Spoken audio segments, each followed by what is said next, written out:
Hello.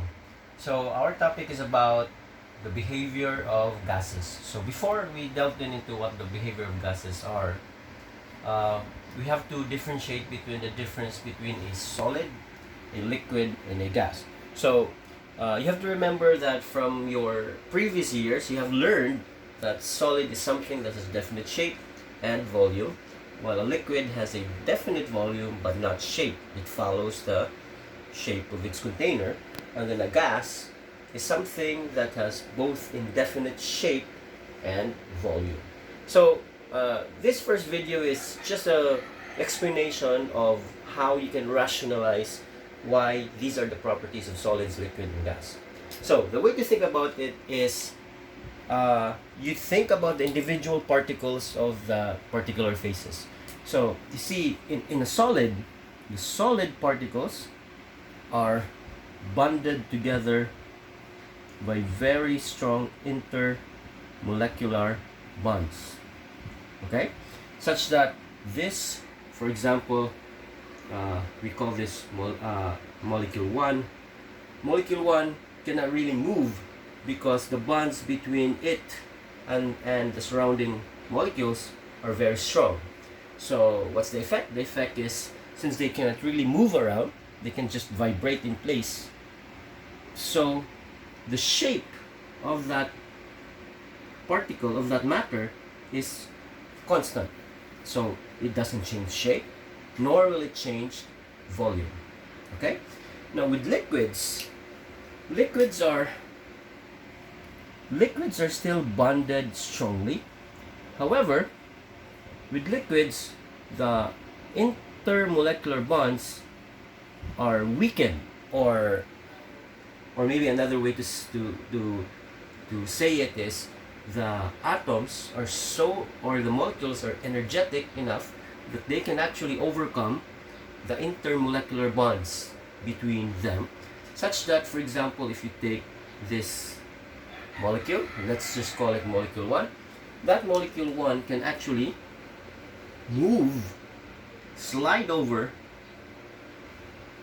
move and slide over to that place, but still, because there is an intermolecular bond between them, that they stay connected with the other molecules, but they can slide over.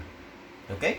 So because they can slide over, what that means is this molecule here, this molecule here, and this molecule here could move and be replaced somewhere there.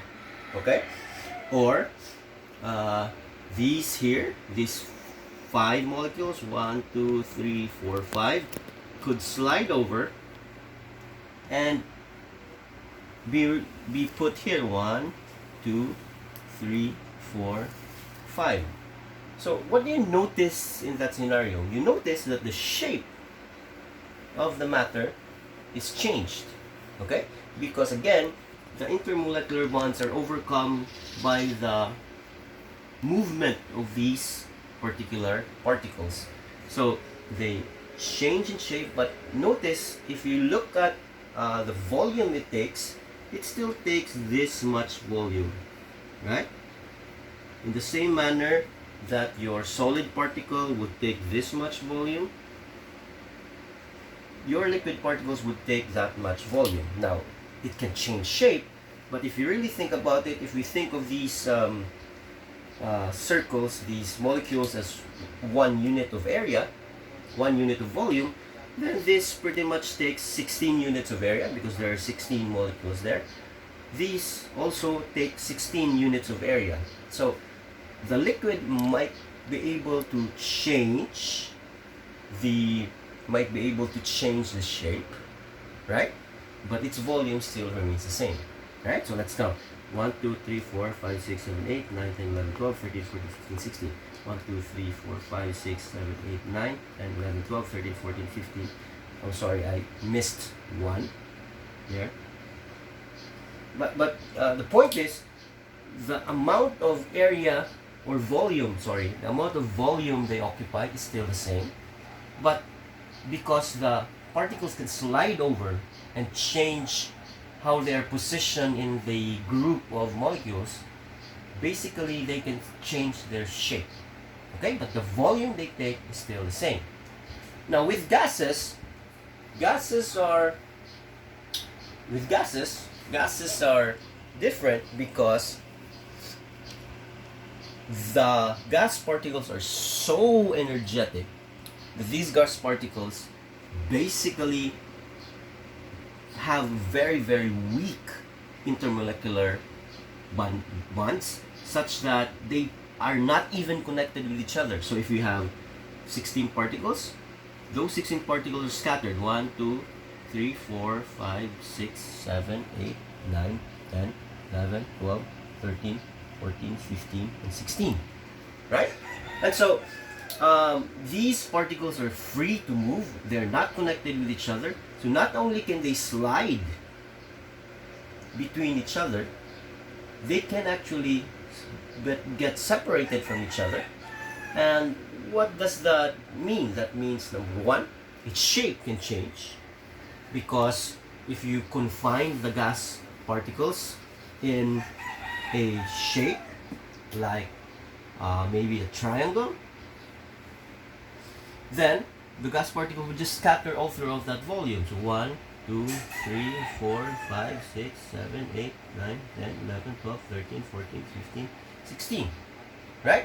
If they're confined in another shape, they will just take that shape. So the shape is indefinite, right? And moreover, the volume is also indefinite, because if you box them into a very small volume, like 1, 2, 3, 4, 5, 6, 7, 8, 9, 10, 11, 12, 13, 14, 15, 16. If you box them in to a container which is smaller like this, then they will take that volume. The volume of the gas will be that. But if you put them in a big container, in a bigger container, then since the gas particles are not bounded to each other, they're not connected to each other, unlike the liquids and the gases, then they can just spread. They can just spread all throughout the container. So 1, 2, 3, 4, 5, 6, 7, 8, 9, 10, 11, 12, 13, 14, 15, 16. Right?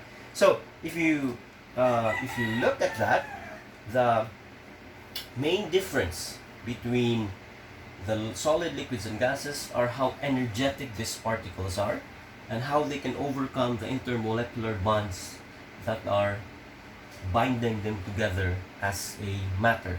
So solid particles have very, very strong molecular bonds, or the particles are not energetic enough to overcome them, so they stay in place. So if they stay in place, their shape is fixed and they occupy the same volume. With liquids, they are more energetic now, such that they can overcome the intermolecular bonds, such that they can slide over each other, but they stay connected with each other. So because they can slide over, you can pretty much change their shape, right? But with gases, not only are they can slide over each other, they actually have very weak intermolecular forces, or maybe they are too energetic, such that they overcome the intermolecular forces and they actually break apart from each other, and therefore they are just free to move around their container. So that means they have both indefinite shape and also indefinite volume. Okay?